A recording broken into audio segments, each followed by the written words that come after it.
Queridos amigos, a alegria sempre nos envolve quando temos a oportunidade de celebrar momentos de gratificação, resultado desse idealismo que nós compartilhamos com tantos companheiros de tantas áreas do país.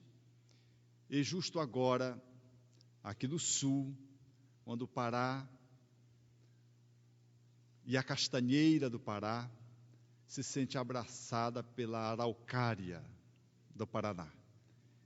Esse é o encontro feliz. Essas duas árvores emblemáticas, esses dois monumentos da nossa floresta, dá-nos a dimensão do quão portentoso é o sul e o norte, e de que esse abraço que o Espiritismo nos proporciona enseja-nos experiência de muita alegria, pela possibilidade altaneira de estabelecermos reflexões em torno da existência, da vida e da amorosidade que permeia a vida de todos os seres. Têm sexo os espíritos? A indagação é de Allan Kardec aos imortais, justo no ano de 1857. A resposta dos espíritos é sintética, porém profunda. Não como entendeis, porque para isso seria necessário uma organização, um organismo. Há entre eles, entretanto, amor e simpatia, baseado na concordância dos sentimentos. Essa é a questão número 200 dessa obra fundamental do pensamento espírita, o Livro dos Espíritos, que abre espaço para o entendimento de uma temática neste meado do século XIX, numa postura de ampla vanguarda, que somente agora, no século XXI, é possível entrever a graciosidade e a profundidade da visão que o Espiritismo detém, dispõe e oferece da sexualidade, ensejando-nos uma aproximação dessa temática e um entendimento profundo do que ela representa, constituindo parte do nosso ser e favorecendo-nos, com essa compreensão, uma postura mais adequada face aos grandes desafios que o mundo apresenta hoje em torno da sexualidade. Essa proposição dos espíritos a Allan Kardec, ela abriria um campo para que outros espíritos pudessem, e decompondo as questões fundamentais colocadas de forma sintética nas obras da codificação espírita, que representam o início de uma nova era de compreensão para a humanidade em vários temas e também na sexualidade, e que nos permitiria fazer um cotejo com a visão científica e com a possibilidade da interação espiritual, dando-nos, portanto, a possibilidade de reintegrarmos a sexualidade dentro de uma perspectiva mais global, integral, e, portanto, rompendo com a fragmentação que a humanidade enquadrou o ser humano, quando, a partir do século XVI, a ciência começou a fazer os seus impulsos de independência, galgando espaço de libertação, e, ao lado da filosofia, conseguiríamos estabelecer uma ruptura com a posição teológica, religiosa, dogmática, que durante inúmeros séculos amordaçou o conhecimento e impôs à humanidade uma concepção em desacordo em muitos pontos com a natureza do ser humano e com a possibilidade de compreensão de temas intricados qual a sexualidade. E que, na medida que essa ramificação do conhecimento, a ciência, a filosofia e a religião se dissociaram, nós perdemos o rumo. Por um lado, foi extraordinário essa ruptura para que pudéssemos fazer um avanço rompendo o obscurantismo teológico que impedia o progresso do conhecimento humano. Por outro lado, nós, a partir daí, experimentaríamos um golpe, na medida em que os seres que compõem a elite intelectual da humanidade de todos os tempos, a partir do século XVI, não conseguiram articular esses três ramos do conhecimento, desaguando ainda nos dias de hoje, em que religião está para um lado, filosofia está para o outro, ciência para o outro e arte para o outro. A separação, portanto, dessas áreas que são pertencentes ao ser humano, permitiu que ainda hoje tenhamos dificuldade de poder linkar algumas possibilidades nossas, porque são áreas que ficaram estanques no movimento competitivo e olhando o ser humano dentro de uma visão absolutamente fragmentária.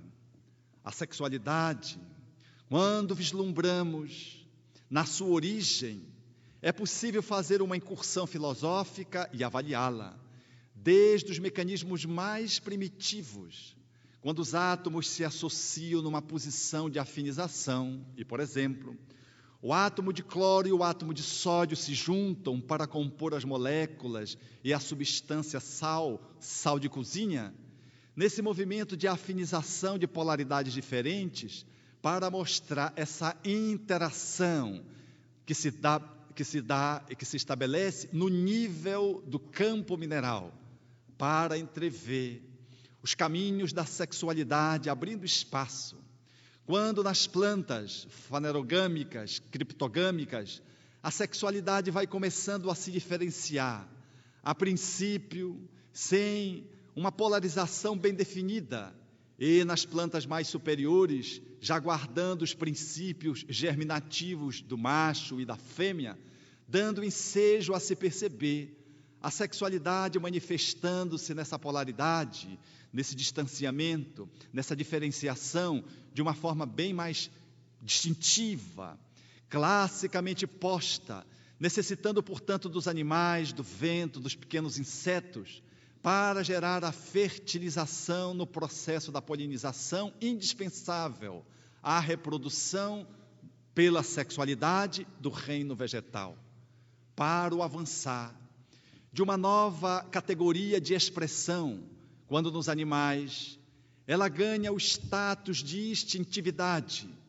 Esse movimento instintual favorece agora na conta do macho e da fêmea o ensejo do cruzamento e a multiplicação dos seres, determinando assim uma terceira possibilidade de expressão da sexualidade. Esse movimento dos animais superiores até galgar o homem da caverna, o Homo sapiens sapiens, que se movimentando em bandos, estabelecendo relações grupais, começariam a experimentar uma outra possibilidade de expressão da sexualidade, agregando aquelas que já estavam postas desde a atração no mineral, da sensibilidade no vegetal e do instinto no animal.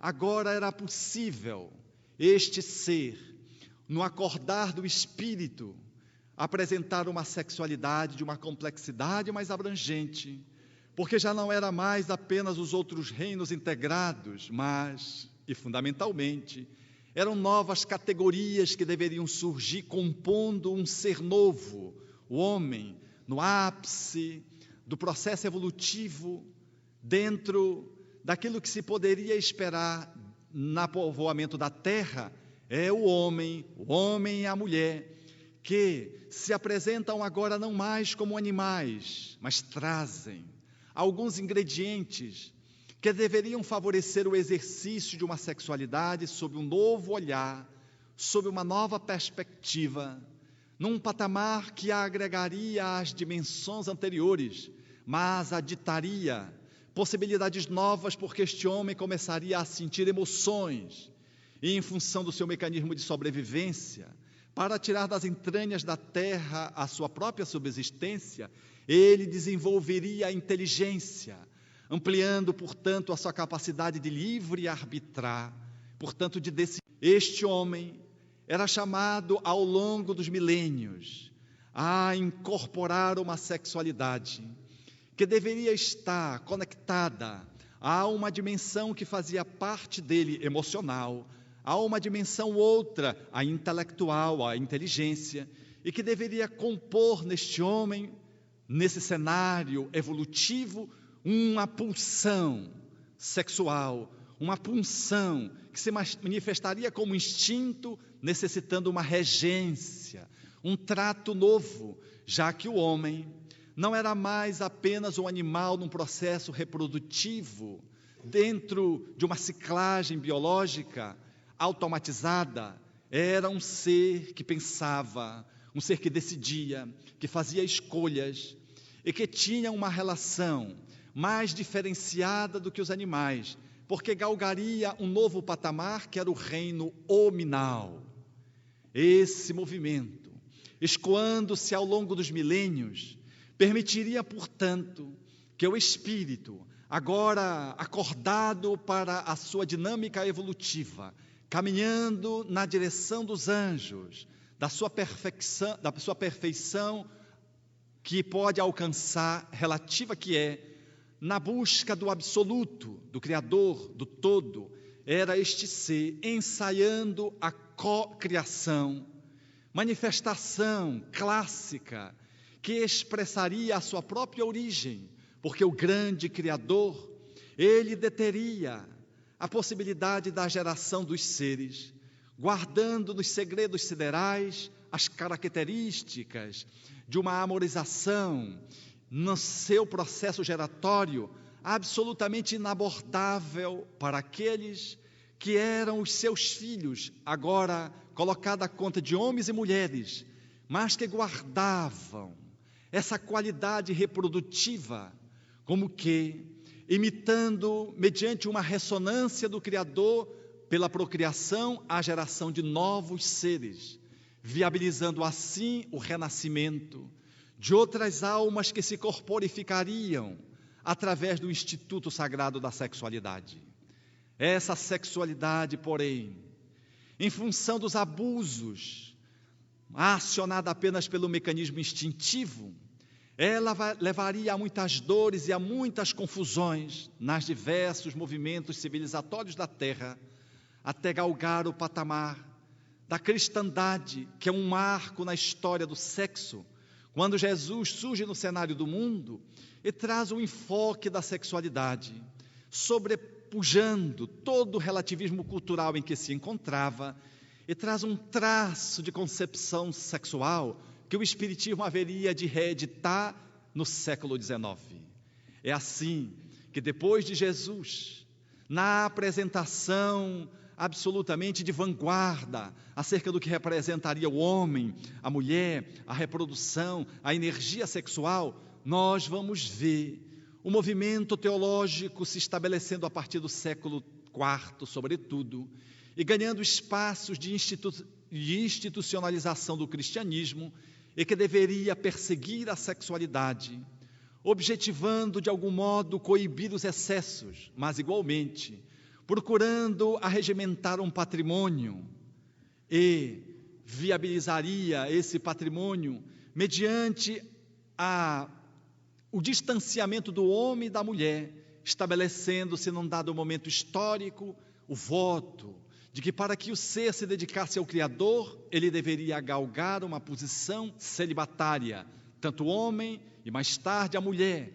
estabelecendo assim a separação dos homens e das mulheres, que para se devotarem a Deus, deveria abrir mão do sexo, que guardava a íntima relação com as expressões demoníacas e pelos excessos, a coibição e a perseguição da sexualidade se faria implacável. Assim, era um movimento institucional religioso que deveria assambarcar bastante patrimônios face à coibição da sexualidade que geraria inúmeros processos psicopatológicos e levaria as pessoas a procurar as igrejas para encontrar os indultos, para encontrar as bênçãos, para encontrar os perdões, e assim surgiriam os mecanismos pecuniários, aonde se prescreveriam algumas penitências. E por aí, ao lado da separação dos homens e mulheres que se transformavam em religiosos, e das somas vultosas que deveria se conferir para que se pudesse salvar as almas que delinquiriam no campo do sexo, foi se estabelecendo uma vinculação das instituições religiosas com o poder temporal e com o patrimônio, com os aspectos econômicos, determinando assim um jeito muito inadequado de abordar o ser humano na sua naturalidade. Esse movimento só seria rompido com o advento da Reforma Protestante, que rompe com este preconceito e inclui o acasalamento entre aqueles que deveriam estar à frente na linha de vanguarda do movimento protestante. Agora eram os pastores que à frente das suas ovelhas poderiam se casar.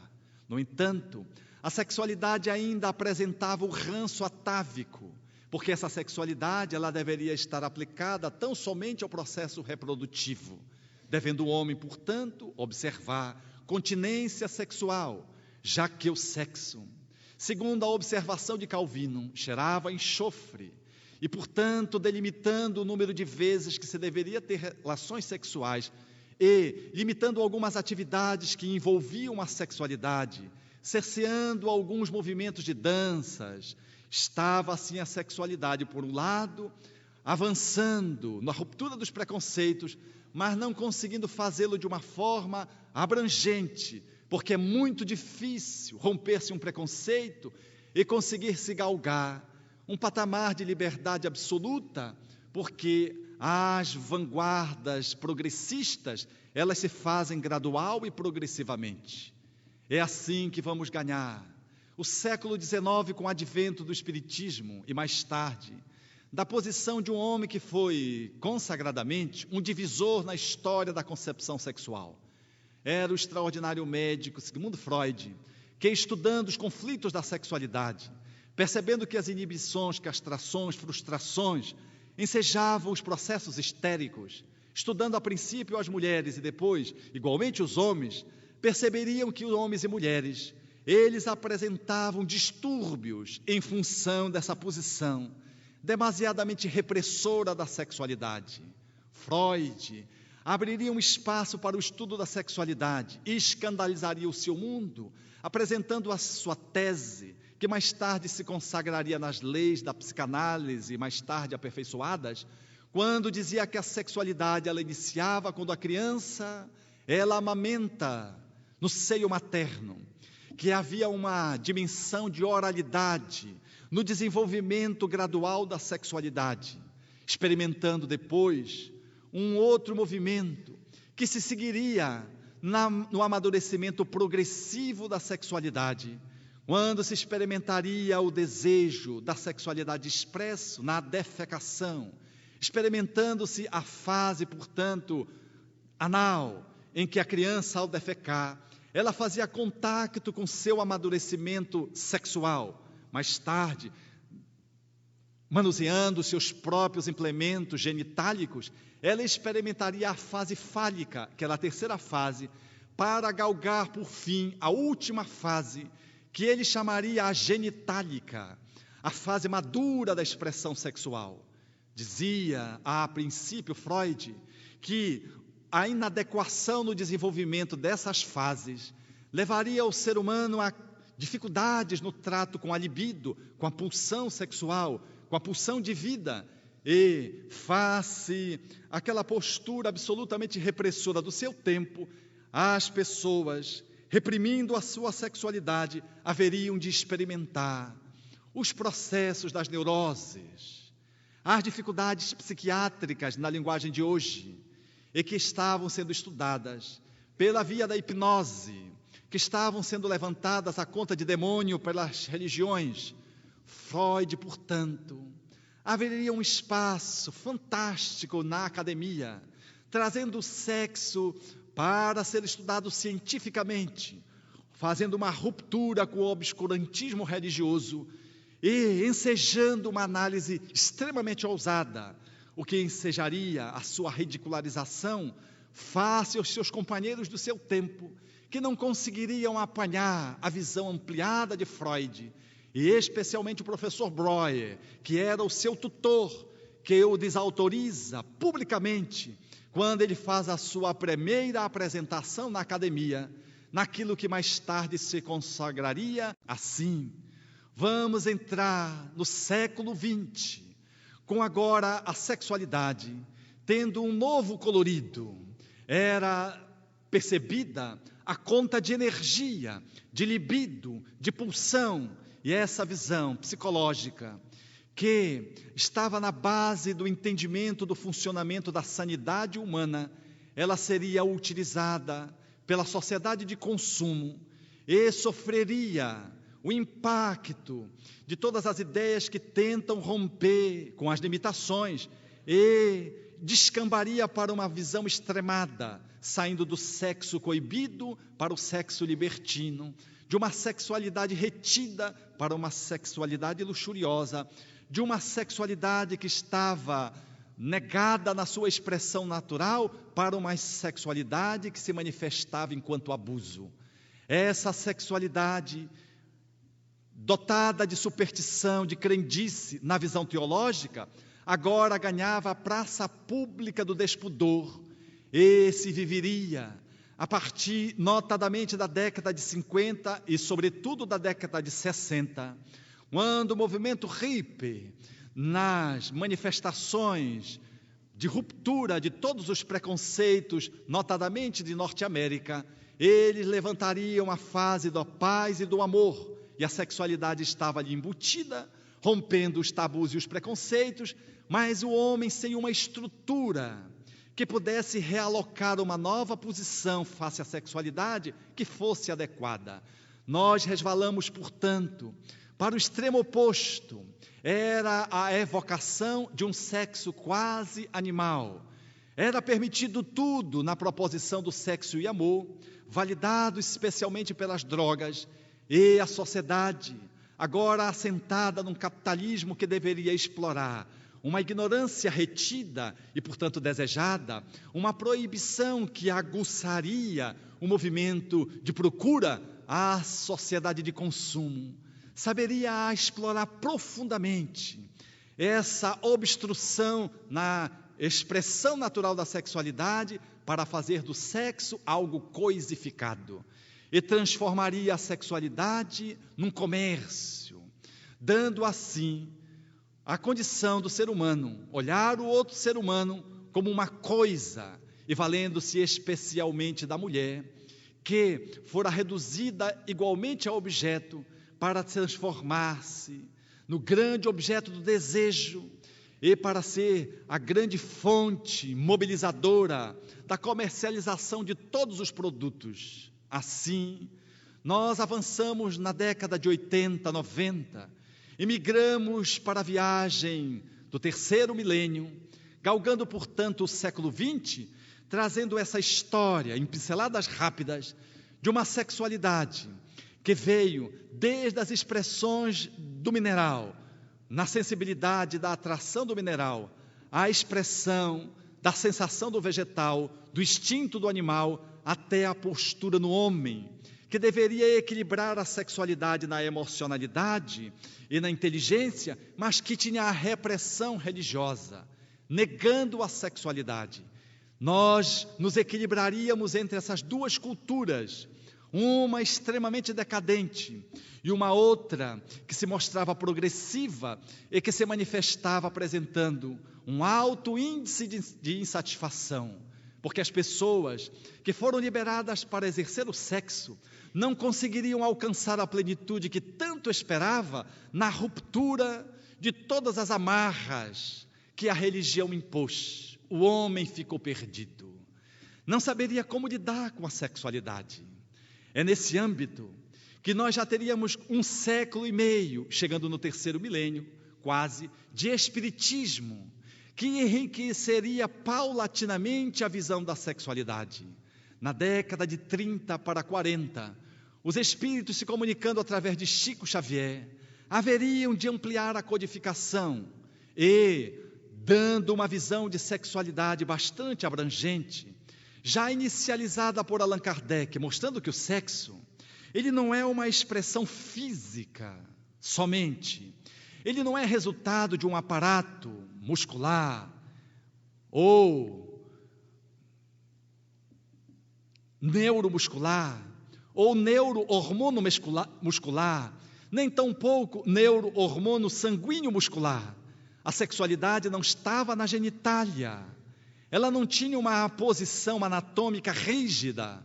A anatomia definia o homem e a mulher, como definiria nos animais o macho e a fêmea, mas a sexualidade transcenderia o órgão, indo além do macho e da fêmea proposto pela biologia. Tampouco estava circunscrita a engrenagem hormonal que começava com a epífise ou a pineal, que mobilizaria a hipófise e que mobilizaria as gônadas masculinas e femininas na produção dos hormônios, que ensejaria o amadurecimento do corpo e a pulsão da manifestação da sexualidade. Manifesta, portanto, através da testosterona, que aumentaria a expressão da libido. Essa conjunção hormonal, ela não seria suficiente para explicar a pujança da sexualidade, segundo a análise dos espíritos. Tampouco ela estaria colocada nessa estrutura neurohormonal e vinculada ao sistema límbico do cérebro, adstrita a este segmento do aparato cerebral. Tampouco a sexualidade, ela era um ingrediente que faz parte do fulcro do ser. A instância de manifestação estava em sua gênese primeira, causal, no espírito. E para manifestar-se, ela ensejaria de um equipamento fisiológico, fisioanatômico, valendo-se do cérebro, das glândulas produtoras dos hormônios, da estrutura sanguínea e de todo o aparato propriamente dito sexual, para que ela pudesse se expressar em uma das suas manifestações, que era a manifestação reprodutiva e que também ensejaria a interação sexual, dando a possibilidade da experiência orgásmica que caracteriza o prazer, colocada em a natureza por Deus, para que o homem pudesse celebrar a reprodução das espécies, como ele o fez em todas as outras áreas, colocando o gozo, segundo os Espíritos, e o livro dos Espíritos, para estimular o homem ao progresso. Mas, diriam os Espíritos, que a sexualidade ela transcenderia o prazer, o mecanismo reprodutivo da espécie que viabilizaria a reencarnação.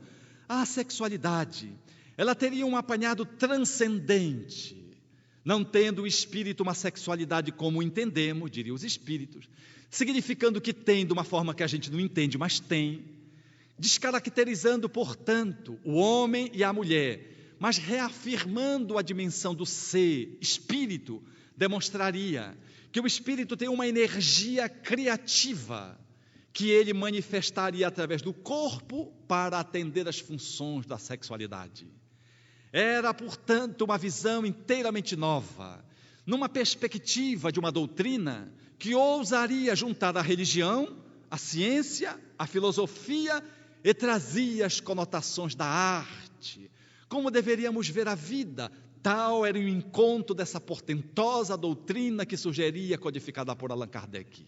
E logo, o sexo, ele deveria ser visto nessa interação antropológica, sociológica, em que os ramos do conhecimento, eles se reagregariam e o homem poderia articular a sua totalidade, vendo-se como um ser total e, portanto, podendo gerenciar uma sexualidade sob essa perspectiva de integralidade, podendo fazê-la, portanto, observando os aspectos éticos, religiosos, compreendendo numa perspectiva intelectual, através da sua inteligência, numa visão filosófica, e podendo também mergulhar dentro de um aparato científico, analisando a corporificação, a expressão da libido pelo corpo, e podendo mais do que isso, poder declarar o encanto da sexualidade nas suas múltiplas outras funções, que só o Espiritismo poderia colocar na década de 40 do século XX, e só o Espiritismo hoje consegue dar com tanta liberdade, mas com tanta responsabilidade, a beleza que é a energia sexual. A par dessas duas funções, os espíritos consagrariam que a sexualidade, em sendo uma energia que se expressa pelo cérebro, pelos hormônios e pela genitália, quando o ser reencarnado, ele pode considerar essa energia como uma energia vitalizante. E quando um homem aceita a consagração para uma comunhão sexual com uma mulher, trava-se entre eles, segundo o Espírito Emmanuel e o Espírito André Luiz, um circuito de forças magnéticas, em que a dupla se alimenta psiquicamente de energias psicoespirituais. Esses espíritos, nesse transe de interação emocional, favoreceriam, portanto, uma troca de energia que deveria ser viabilizada pela qualidade da amorosidade. Era, portanto, um passo transcendente à visão da reforma protestante, porque nos demonstrava que o sexo, ele não visa tão somente o processo reprodutório, o casal, que estabelece esse encontro amoroso, ele permite um movimento de fertilização de alma para alma, ele permite a alimentação de um ser para o outro ser, porque não é só o orgasmo físico que se estabelece na conjuntura física, há um tipo de alimento que envolve as almas que se entrelaçam dentro de uma afetividade, dentro de uma emocionalidade apoiada numa ética. Era, portanto, as forças sexuais do espírito, da alma, que eram trocadas um em relação ao outro nessa comunhão psicofísica, em que as energias espirituais, na linguagem freudiana, a libido, ensejaria o movimento de vida na linguagem junguiana. A sexualidade, portanto, ganharia um novo refinamento. Já entreveríamos que uma pessoa, por não ter o útero e por não poder reproduzir, é absolutamente natural a comunhão física. Não obstante não possa procriar, ela pode trocar energia. Ela alimenta o parceiro e vice-versa, e se mantém firme, alimentada, para se colocar ao encalço do trabalho no cotidiano. Mas o Espiritismo iria além disso. Ele diria mais de que essa sexualidade, quando não pode ser viabilizado pela cópula, entre dois seres que se acasalam, ela pode ser canalizada, que na linguagem freudiana seria sublimação. E do grande Roberto Assagioli, o italiano, estudando a sexualidade, ele chamaria de transmutação. A sexualidade, portanto, é uma energia vigorosa que você pode utilizá-la, seja pelo encontro físico, mas se você não tem uma possibilidade de fazer uma troca via corpo, copular, na conjunção carnal, você pode fazê-la através da canalização ou sublimação ou transmutação dessa energia, realocando esse potencial criativo em diferentes níveis, viabilizando assim uma sexualidade absolutamente fecunda e que não está genitalizada, mas que continua criativa e sintonizada com as leis de amor. Assim, alguém que pinta um quadro pode estar colocando a sua energia sexual. Alguém que serve sopa pode estar colocando a sua energia sexual criativa. Alguém que elabora um projeto humanitário no seu campo social está colocando energia criativa. Alguém que com os amigos abraça, envolve num grupo de amigos, numa atividade idealizante e fecundante, está trabalhando a sua energia sexual. Essa visão da energia sexual, portanto, ela ficaria alargada pela visão dos espíritos e coincidiria com a visão de alguns psicoterapeutas, estudiosos da energia sexual, e em especial a Sagioli, que tem uma visão profundamente coincidente com a visão espiritista, mesmo seguindo pelos caminhos da ciência. Ele traz uma visão que é consonante com a visão do espiritismo. Mas nesse caminhar das últimas décadas, para a virada do 3º milênio, nós ainda não nos encontramos. Ficamos resvalando ora para uma posição dogmática, preconceituosa, repressora, de uma sexualidade que muitos de nós vivemos reencarnado vários séculos, sinônimo de impureza, de pecado, e uma outra sexualidade que ainda hoje é explorada pelos mecanismos da comercialização, da mídia impressa, eletrônica, televisiva, que faz uma exploração da sexualidade, convidando as pessoas a experimentarem o prazer puro e simples. E nesses dois ângulos, a humanidade se divide. Ora resvalando para ali, esse experimentando a promiscuidade, ora resvalando para cá e ressentindo-se da repressão. Dentro desse âmbito, estamos aqueles que nos familiarizamos com o pensamento espírita e no processo educativo vamos alinhando o nosso passo numa posição de profundo equilíbrio, ou pelo menos numa tentativa de encontrar esse equilíbrio, porque compreendemos a complexidade da nossa herança e somos chamados a vivermos com muita responsabilidade esse patrimônio que trazemos como espíritos encarnados, resultando em nós mesmos da somatória de todas as experiências do mineral, do vegetal, do animal e dos homens primitivos. E nessa movimentação, nós começamos, nesse movimento educativo, até por definir a sexualidade, por apropriar os nomes caracterizando a sexualidade, dentro de uma perspectiva de normalidade, de espontaneidade, mas de profunda seriedade, quando tratamos a sexualidade com leveza, com profundidade, com respeito e com profunda ternura, a começar da genitália, que foi profanada. Hoje, se você quer ofender alguém, você faz alusão a uma parte do sexo. Se você quer agredir alguém, você cola o que você quer agredir a uma expressão do sexo para depreciar aquela pessoa. Algumas expressões são cunhadas a partir do sexo para dizer que elas são baixas, são vis, são grosseiras, fazendo menção a um sexo que traz ainda o ranço de uma visão teológica perfeitamente ultrapassada.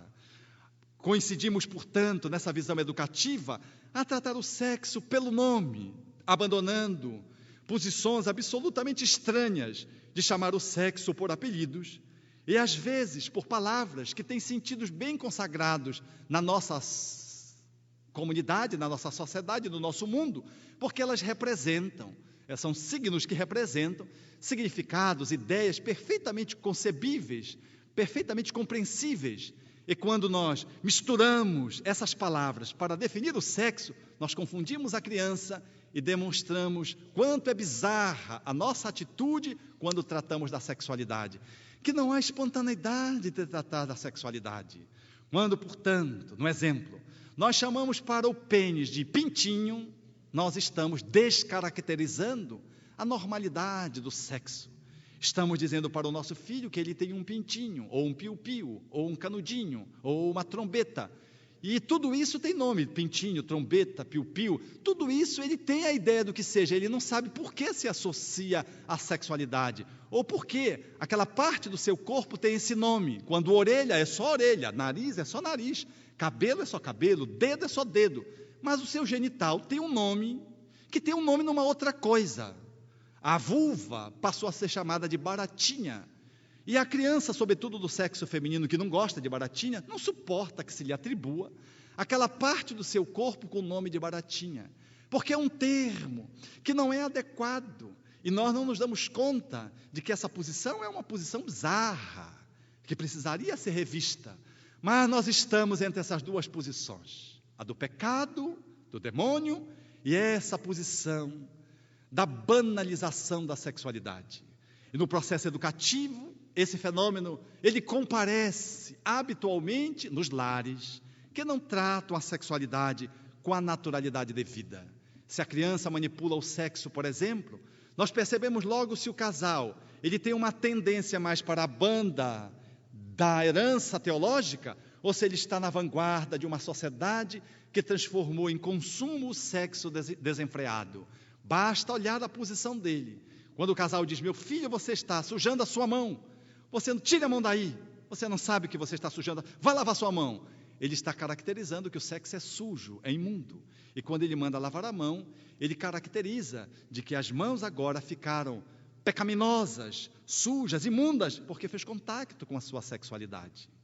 Se o casal ele tem uma visão mais apropriada e adequada, ele haverá de dizer, meu filho, por favor, cuidado, não toque no seu genital assim, porque as suas mãos estão sujas, e você é capaz de sujar o seu genital. A visão é avessa, inversa, porque não é o genital que está sujo, é a mão que está suja. É mais fácil você contaminar o genital com a sua mão, que pega em tudo quanto é lugar e toca em tudo qualquer coisa. É mais fácil você, portanto, sujar o seu órgão genital do que o seu órgão genital sujar a sua mão. Essa visão é o ranço que nós trazemos, igrejeiro. É o ranço que nós trazemos de que o sexo é uma coisa que nós não devemos nem tocar. E aí nós vamos criando um distanciamento. Ao entrar no banheiro, nós deveríamos dizer para o nosso filho, meu filho, lave as mãos, para depois fazer o seu xixizinho. Mas nós dizemos ao contrário, ele faz o xixizinho, olha, não esqueça de lavar as mãos. Uma posição mais adequada era lavar as mãos antes, porque você vai pegar no seu pênis, no caso do homem. Então, se você vai pegar no seu pênis, você tinha que lavar a mão. E é verdade que depois de pegar no pênis, você deveria lavar a mão por uma questão de higiene. Mas o mais importante é a primeira lavada de mão, não é a segunda. Mas nós preconizamos a segunda, porque achamos que o sexo está sempre sujo. Vejam como nós somos contraditórios. Como uma amiga, que eu disse para ela, falando nessa temática, acabou a palestra, ela disse, Alberto, não vem me dizer que pênis não é uma palavra feia. Cornetinha é mais bonito. Eu digo, cornetinha é uma palavra muito bonita, mas é pequenina. Cornetinha e pênis é uma palavra bonita. Olha, vê como a palavra é pênis. Eu digo, não é pênis, é pênis. Para ela tinha uma carga emocional intensa. Por quê? Porque era a herança dos pais que imprimiram a ideia de que pênis era uma pornofonia. Mas não é pornofonia dizer nariz, mas é pornofonia dizer pênis. Mas é o nome do órgão, é pênis. Bolsa escrotal, escroto. Mas nós usamos escroto quando nós queremos agredir alguém. Você é um cara escroto, querendo fazer alusão ao sexo. Quer dizer, é um cara que não vale muito, é um cara que não presta. Para dizer que ele não presta, eu uso a bolsa escrotal para defini-lo, qualificá-lo. Mesmo aqueles que temos conhecimento na área biológica, conhecimento espírita, às vezes, não temos essa espontaneidade. É claro, por conta da nossa herança. Por exemplo, nunca minha mãe e meu pai falaram de sexo comigo, nunca. Ora, os primeiros a falarem de sexo com os filhos deveriam ser os pais. Nós não deveríamos relegar ao amigo da esquina, ao professor, até porque o sexo ele envolve processos informativos e processos formativos. E essa é uma atribuição precípua dos pais, não dos educadores da escola, que estão mais alinhados com uma posição informal e informativa, e cujos valores, às vezes, são muito estranhos, apresentam mais conflitos do que soluções para apresentar como modelo de comportamento ou como posições de orientação para os nossos filhos. Mas nós não conseguimos chegar nos nossos filhos. Alguns pais, com receio, dizem, não, eu estou esperando que eles perguntem. Eles não perguntam nunca, porque eles percebem o teu preconceito. Quando passa uma cena íntima de sexo, num filme, por exemplo, Ou uma propaganda que mesmo que não seja no horário, mesmo que seja em horário nobre, e que passa explorando o sexo, ele nota o teu constrangimento, você tosse, levanta, vai tomar água, quando deveria explorar aquela cena para mostrar a sexualidade, para explorar e decodificar aquela mensagem que está sendo posta, explorando o sexo e diminuindo o ser humano, porque coisifica o ser humano naquela propaganda que vende um carro, que vende uma calcinha, que vende, às vezes, uma cadeira, mas que tu colocas uma mulher sensualmente sentando e dando uma cruzada de perna. Você poderia ali, naquele momento, junto ao filho, começar a fazer o processo educativo da mensagem que é passada pela mídia televisiva, sem nenhum preconceito, mas você levanta, sai e faz que não vê. Ele percebe que é um gesto estranho e não te pergunta. As informações na internet, elas mergulham maciçamente dentro de casa, e quando a gente pensa que vai explicar alguma coisa sobre sexo, ele já sabe tudo errado, e às vezes algumas coisas adequadas, porque eles entram nos diversos sites, nas salas de bate-papo, quando se vê ele está no caminho dos pedófilos, ali dentro do computador, e às vezes é uma alma que precisaria ter essas informações muito antes de acessar a internet, mas nós somos retardatários, para não dizer retardados, em oferecer a educação sexual para os nossos filhos. Esperamos que eles nos perguntem, e mais tarde ele vai nos ensinar os abusos, os horrores que então estão em torno da sexualidade por aí, que você nem sonha como adulto.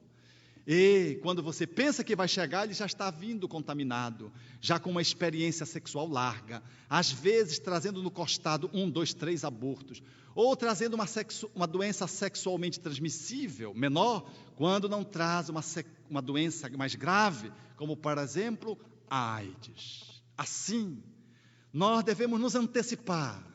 Nós que somos espíritas, nós não vamos esperar que eles nos perguntem.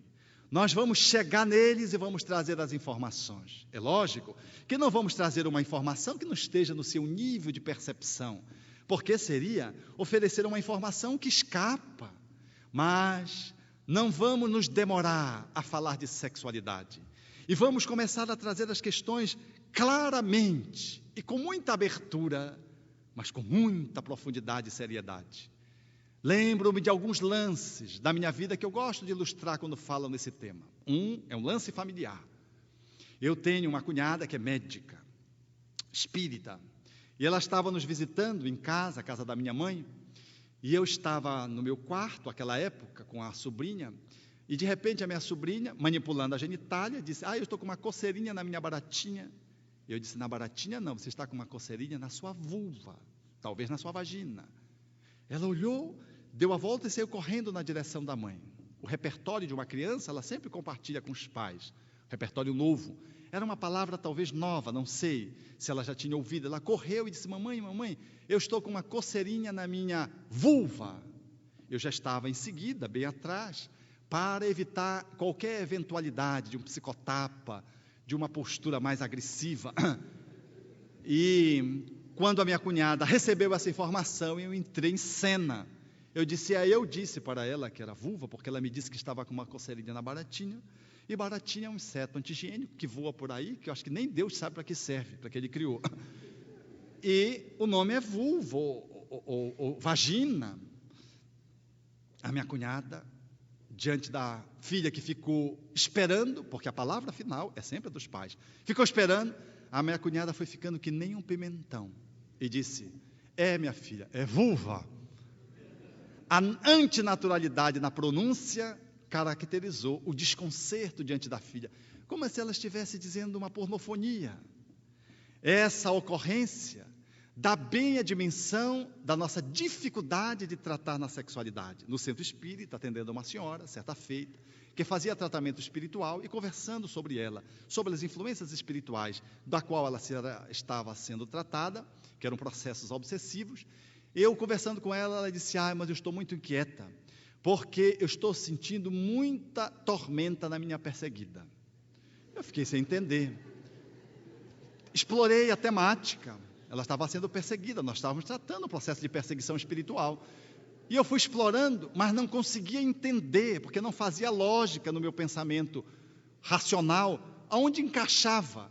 E ela disse, então, doutor, é a minha perseguida que está sendo afetada, são as minhas partes. Aí partes eu conhecia, mas perseguida eu nunca tinha ouvido esse nome. Eu disse, não é perseguida, minha senhora, é genitália feminina, vulva, vagina. Ela disse, é nesses lugares mesmo. Eu estou sendo afetada, quer dizer, a perseguida continuava sendo perseguida. Não obstante Freud já tivesse vindo, Kardec já tivesse proposto, os espíritos já tivessem ampliado, o sexo continuava sendo perseguido. Uma outra ocorrência que sempre eu me recordo, era de uma paciente que me trouxe a criança para uma consulta médica, homeopática.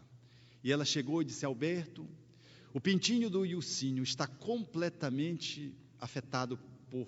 Aí baixou o shortinho do garoto, e eram umas feridas. Eu olhei, e para educá-la, numa posição de educador, eu disse, ele está com curubuçudo grosso, é escabiose. No pênis, olhei na bolsa escrotal e saí examinando. Passei a medicação homeopática, mais ou menos 2, 3 semanas depois ela voltou, entrou e disse, Alberto, o piruzinho do Ilcinho piorou, de pintinho evoluiu para piruzinho. Aí eu disse, o quê? Ela lembrou-se do diálogo anterior, olhou para trás, onde ficava a porta, para se certificar que estava sozinha comigo, ao lado da criança, e disse, no pênis, como quem sussurra, demonstrando a alta dose de preconceito com relação à sexualidade. É essa sexualidade cuja própria nominalização está contaminada. É essa sexualidade que se transformou em objeto de abuso, que está posto no mundo, aonde as pessoas transam, mas não amam. Ora, essa sexualidade, na visão espiritista, ela deve trazer o cunho de respeitabilidade. Para ser exercida essa pulsão, ela necessita estar apoiada. Esse movimento instintivo, essa pulsão, ela deve estar apoiada numa emoção qualificada, num discernimento profundamente em dia e numa ética espiritual, que favoreça, portanto, uma postura moral adequada do ponto de vista. O ser que estabelece um sexo apenas da cintura para baixo, ele genitaliza e transforma-se apenas em um macho, não num homem, numa fêmea, não numa mulher. Porque a sexualidade, ela não está só no ato de copular, ela não objetiva só o orgasmo propriamente dito. A sexualidade é uma energia criativa, que é entretecida num ato sexual, que começa num bom dia, num gesto de ternura, por exemplo, no parceiro em relação à parceira, num aconchego, numa atitude respeitosa, em servir um café pela manhã. Ali está o ingrediente de uma postura amorosa sexual, e que pode culminar ou não, por exemplo, numa interação física propriamente dita, à noite, por exemplo, antecedida por um movimento de aproximação, que é como se fosse um balé, no qual o casal, com gesto de extrema consideração pelo outro, manifestando a sua ternura pelo outro, fazem um movimento de aproximação emocional, um movimento de aproximação afetivo. E, em função do cenário propício, eles fazem um encaixe de natureza física, genitálica, e permitem-se assim galgar no ápice de um ato físico, o orgasmo propriamente dito, que enseja o prazer, mas sobretudo, ou junto, a transmutação de uma energia que eles trocam, num abraço que não é físico, que é emocional, numa interação que não é só corporal, que é espiritual, num aconchego que não é só de braços que se abraçam, mas é de almas que se entrelaçam, que seguidamente ao próprio ato orgásmico propriamente dito, eles continuam na interação amorosa, ainda de natureza sexual, reafirmando as juras de amor, num ato de extrema beleza, de profunda sacralidade, aonde ali o leito transforma-se num tapete de veneração ao sagrado, quando você, com a sua parceira, com o seu parceiro, fazem daquele encontro um encontro misterioso. Misterioso, porque as palavras são pequenas para definir a atividade que envolve o encaixe. Mas não é um encaixe e a definição do orgasmo propriamente dito, porque é muito difícil se teu filho perguntar, por exemplo, papai, o que é um orgasmo? Como é que tu dizes para ele? Como é que tu diz o que é um orgasmo? Se perguntar, mamãe, me explique o que é um orgasmo. Como é que você explica o prazer que está presente? Porque você não pode negar. Se negar, está subtraindo informação. E ele que já se masturba, vai alcançar o orgasmo, se não conseguiu ainda, e vai saber que você, se oferecer uma informação falseada ou mentirosa, ele vai documentar que tu tens dificuldade de tratar no assunto. É necessário informar acerca do orgasmo. Vi um amigo educador trabalhando a sexualidade, cujo filho fez essa pergunta embaraçosa. E ele ficou pensando, disse, meu filho, eu não sei explicar para você o que é um orgasmo. Não sei. Eu falei, papai, mas tu não sabe, tu não tem orgasmo. Eu disse, tenho, meu filho. Ele tinha mais naturalidade que um irmão meu. Um irmão meu, o meu sobrinho perguntou para ele, pai, quando tu transa com a mãe, tu está nu? Bem pequenininho, garoto. Porque as crianças hoje, habituadas no diálogo, perguntam tudo, né? Ele fez que não ouviu e continuou, ele estava vindo no freezer, com a cabeça no freezer, e continua. Mas criança, mobilizou ele pelo ombro, sacudiu, e disse, o que é, meu filho? Quando tu tens sexo com a mamãe, tu estás nu? Ele voltou a cabeça para o garoto, num movimento de extrema naturalidade, disse, claro, e voltou a cabeça para dentro do freezer. E não queria mais tirar a cabeça do freezer, porque a cabeça ficou muito quente. No estudo sistematizado da instituição, ele trouxe a dificuldade que ele teve de tratar um assunto tão normal, que era como é que se estabelece uma interação sexual, se está nu ou não está nu. Quer dizer, uma pergunta do abecedário da sexualidade. Para esse amigo foi mais complexa. Foi uma pergunta de 3º grau. De doutorado, de concurso, o que é um orgasmo? Pense como é que você responderia. Como é que você demonstraria o que é um orgasmo? Ele confessou, disse, meu filho, eu não sei explicar, eu sei o que é orgasmo, mas não sei explicar. Mas você me dá um tempo que eu vou saber explicar para você. O garoto ficou esperando. E ele dizendo, Alberto, num dia nós chegamos em casa, com extrema sede, estávamos profundamente sedentos, e fomos à geladeira, colocamos a água, e quando tomamos a água, ele fez... E eu disse, isso é o orgasmo, meu filho. Veja que beleza. Ele pegou a imagem pedagogicamente profundamente adequada. Orgasmo é um clímax. Como é que você explica esse êxtase quando tu estás orando, te comunicando com Deus? Tu entras num orgasmo cósmico e tu não tens palavras para explicar. Como é que tu explica? Que não é genitálico, que não é, portanto, sexual propriamente dito, um encontro de sexualidade. Ele é balizado, portanto, por a afetividade, pelo sim da razão. Ele envolve a pulsão de vida, necessariamente embute o prazer, e ele tem uma ética que faz com que aquele encontro seja celebrado como um encontro de almas, não só de corpos. E essa relação, ela se estabelece tão profunda, quão profundo é o relacionamento. Mesmo quando o casal vai avançando nos tempos de vida física, e que a engrenagem física e a conjunção hormonal sofrem as suas alternâncias, e a sexualidade perde a sua pulsão intensa, essas almas, elas fazem colóquios amorosos, estabelecem a comunhão sexual, numa interação energética profunda, ainda que, num dado momento, a sexualidade física já não compareça mais. Mas a energia sexual, segundo o espírito André Luiz, que faz com que essa comunhão exclusivamente psíquica, ela seja de profunda significação para o par que se envolve numa interação amorosa.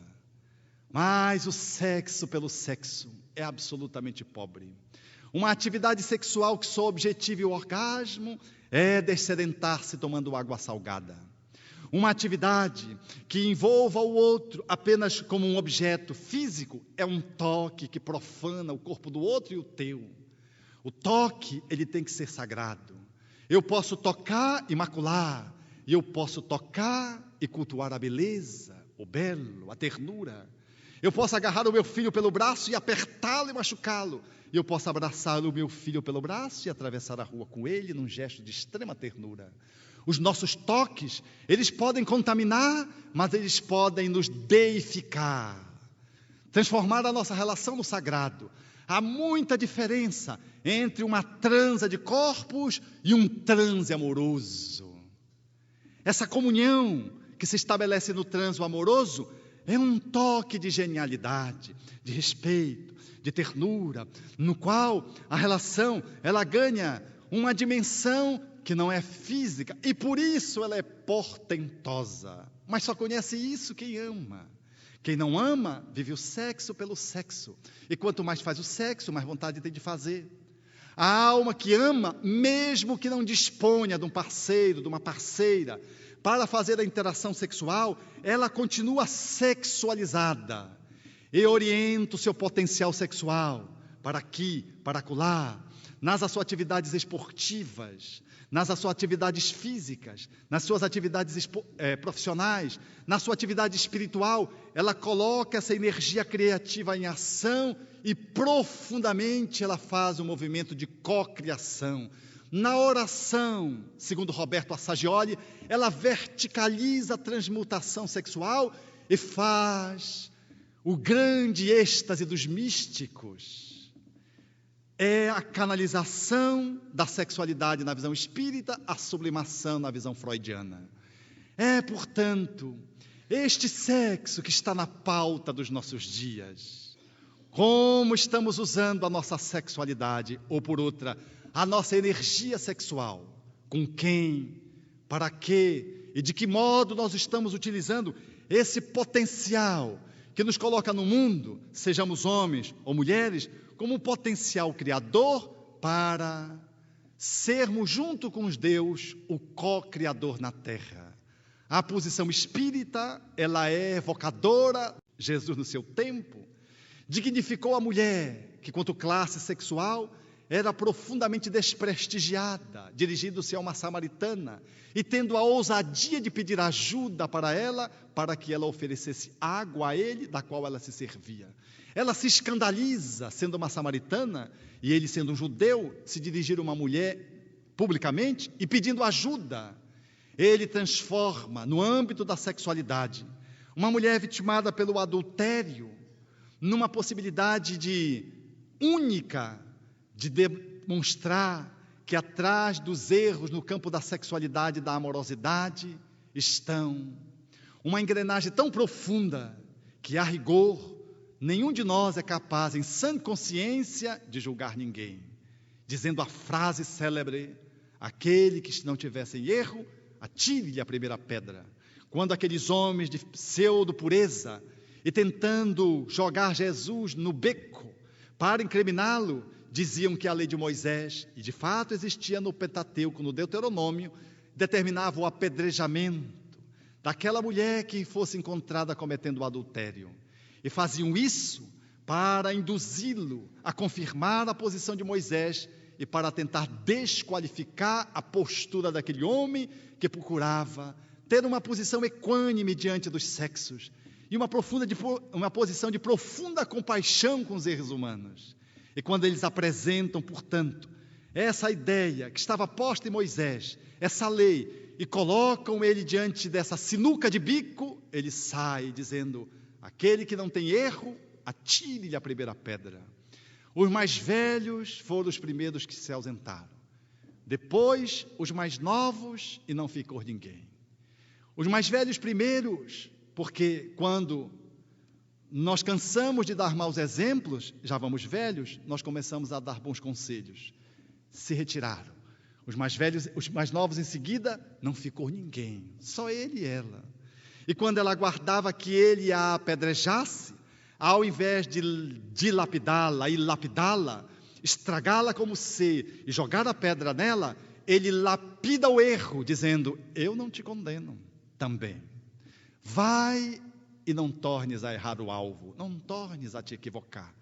Ele faz uma abordagem profundamente psicoterapêutica, pedagógica, porque ele se coloca numa posição ímpar de educador. Ele diz para ela que ele não é capaz de julgá-la. Ele dá para ela a dimensão de que um homem, quando muito ama, ele é incapaz de sentenciar alguém.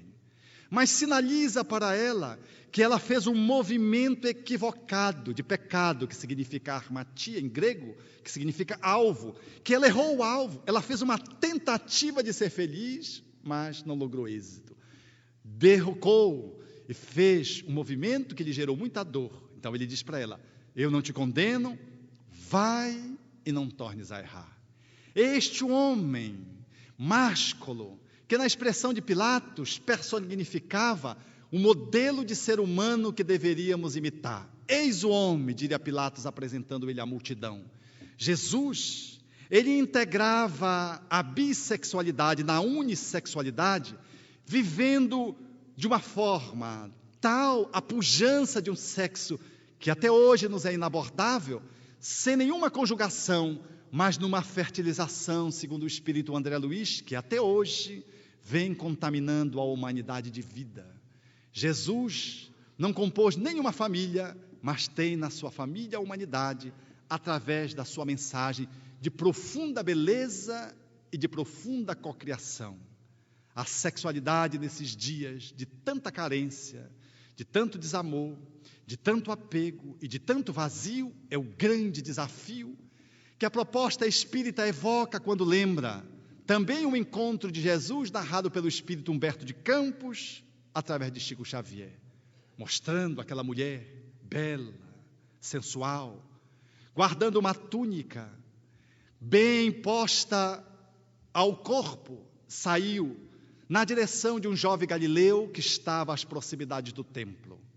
E, mobilizando o corpo de uma forma sensual, aproximou-se e disse: jovem, numa abordagem direta, as flores de Séforis encheram a ânfora do meu coração de doces perfumes.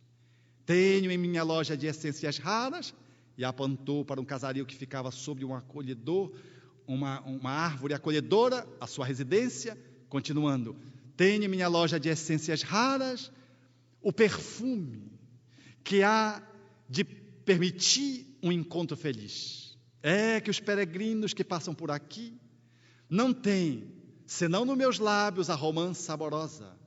É que os meus dedos têm a carícia dos lírios. Vem e vê, dar-te-ei leito macio, vinho capitoso, descansarás os teus pés em águas de nardo, enquanto eu vou acariciar a tua fronte abatida pelo cansaço da longa viagem. Vem e vê. Observaremos dançarinas, exercitadas em palácios ilustres, no movimento de canto e dança, entretecendo o nosso encontro. Tu não vens? E o jovem Galileu apenas mantinha o silêncio.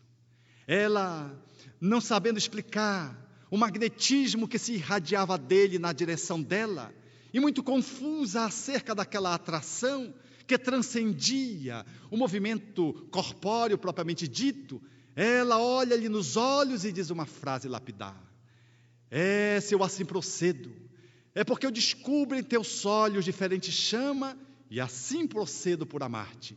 Vem, tu não vens? Ela foi ficando agressiva e ele silencioso. Quando ela estava para explodir, ele disse: hoje não, amanhã quem sabe. Ela volta-se numa atitude de extrema revolta e contrafeita, sai com passos ligeiros, agora sem menear o corpo de forma erótica, e vai na direção da sua casa, enquanto ele apenas contempla os seus passos pequenos, daquela mulher que estava reduzida ao conhecimento apenas da experiência sexual física. Passado alguns anos, quando ele está no tanque de Betesda, fazendo as curas, uma anciã se aproxima e sussurra-lhe nos ouvidos. Em seguida, Ele acompanha a anciã e vai ao encontro, numa casa, de uma mulher que estava chagásica, deitada sobre um leito, quase moribunda. Ele se aproxima e diz: na casa de meu pai nunca se extingue a esperança. Acessa a casa, sabia de quem se tratava. As manchas violáceas, caracterizando rosas purpúreas, espolcavam na face, daqueles cabelos desnastrados, aquele corpo vencido, carcomido, e os olhos apresentavam a feminilidade de outrora. Ela olha e diz: mas como tu, o Galileu, que cura, consola, alivia e abençoa, como tu viestes agora? Agora eu não tenho mais nada para te oferecer. Ele olha-lhe nos olhos e repete a frase do primeiro encontro: vim porque descubro em teus olhos diferente chama, e assim procedo assim por amar-te. Acolhe-a no colo, aconchega ao peito, ergue-a, e ela, como que se espreme como uma ave, sofrendo de dores, nos braços de uma mãe procurando um ninho.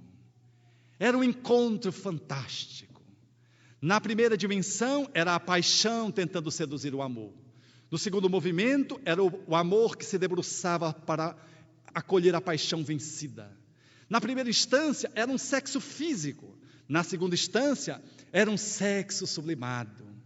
No primeiro encontro, era uma mulher procurando simplesmente uma transa. No segundo momento, era um transe amoroso, do homem mais belo e mais amoroso que a terra já conheceu, acolhendo uma irmã sofrida, vencida pelos desejos. No primeiro momento, portanto, era um impulso do instinto. No segundo momento, era a transmutação do amor que descia para vivificar uma mulher, a fim de que ela pudesse encontrar o seu caminho.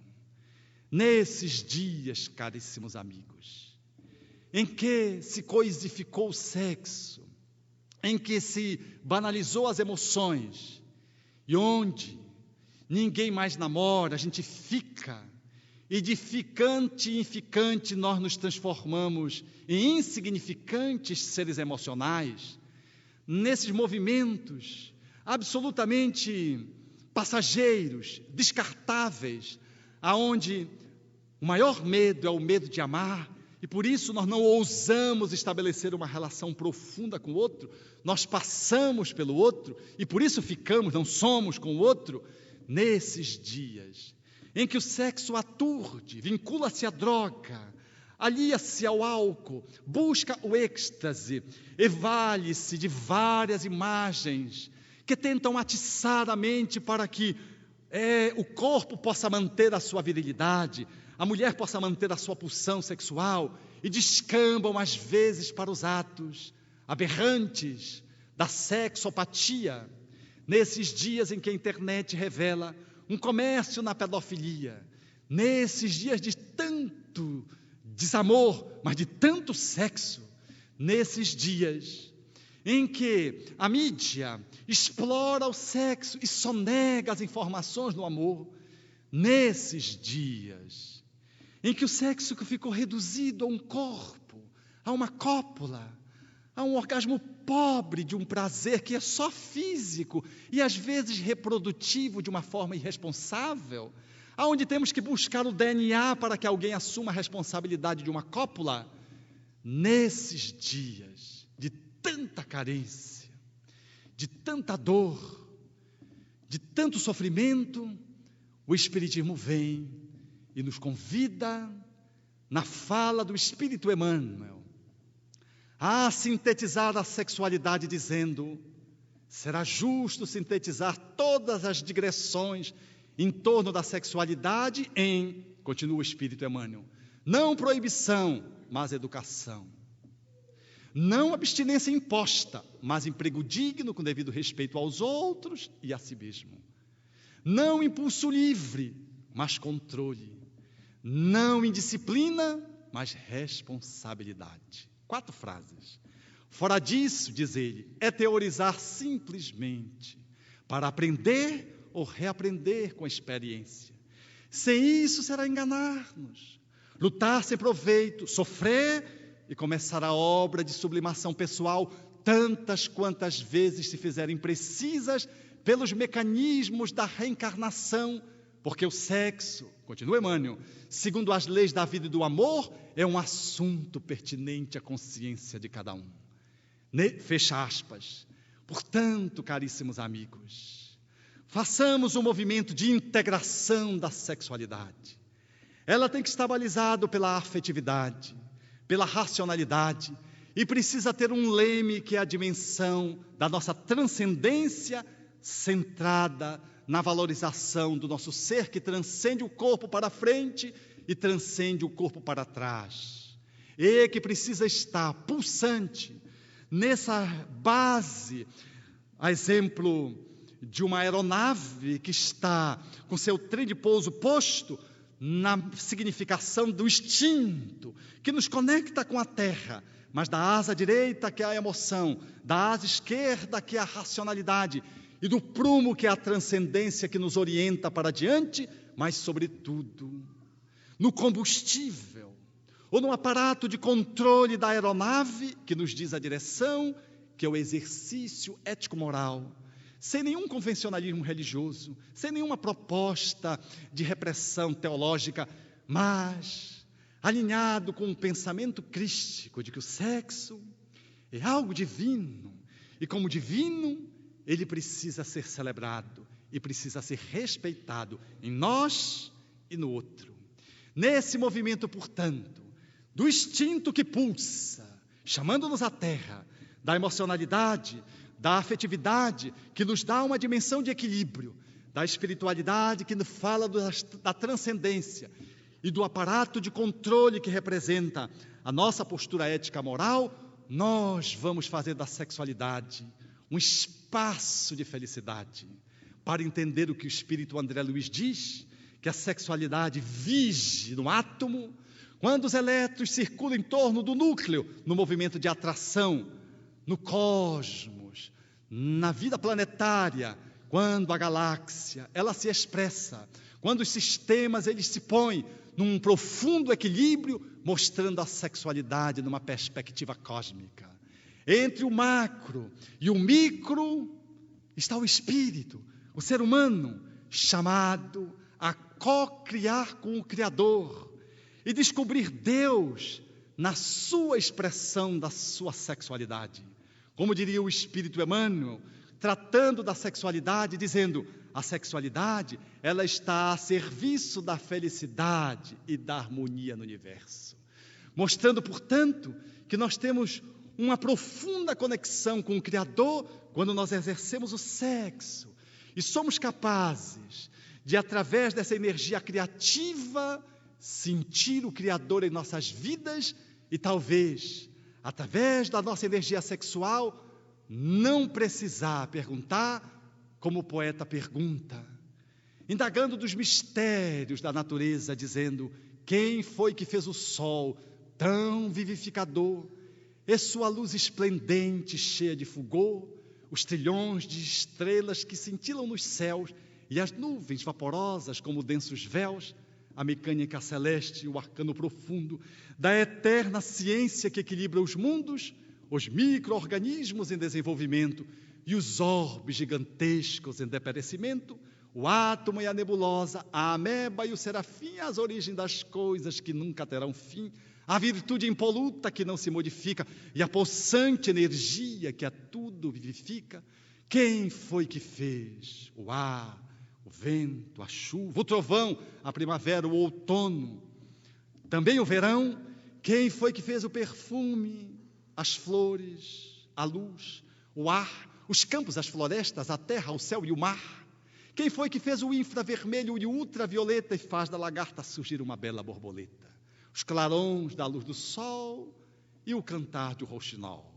Quem foi que fez as feras bravas, a asa de um inseto, a beleza de um ninho, deu agilidade incrível, pulga saltitante e fez o passo lerdo, tardo do elefante? Quem foi que deu ao colibri nímia sutileza, sugando o mel das flores com tal delicadeza, e o tatu escavando a cova em que se abriga, e a faina inesgotável da minúscula formiga, o inquieto macaco e o fogoso corcel, e a aranha trabalhando na construção do mel? Quem foi que fez o golfinho, o tubarão, a baleia e a engenhosa aranha tecendo a sua teia? E o instinto de conservação, como bússola infalível de orientação, guiando com acertos irracionais, sem nunca transgredir as regras naturais? As maravilhas do reino mineral, o leito onde repousa o reino vegetal, os prodígios da animalidade, e um elo mais acima, a nossa humanidade, e tantos outros reinos que nós desconhecemos, sistemas de mundo que nós nem nos apercebemos, os gênios tutelares, arcangelicais, imersos nos segredos dos planos siderais. Que maravilha é esta que eu não posso descrever com todo o dramatismo que eu pudesse ter? Artista inimitável, sublime e ilimitado, me ponho de joelhos e contemplo abismado e pergunto a mim mesmo com estupefação: quem criou tudo isso com tanta perfeição? Quem dá sem perder nada?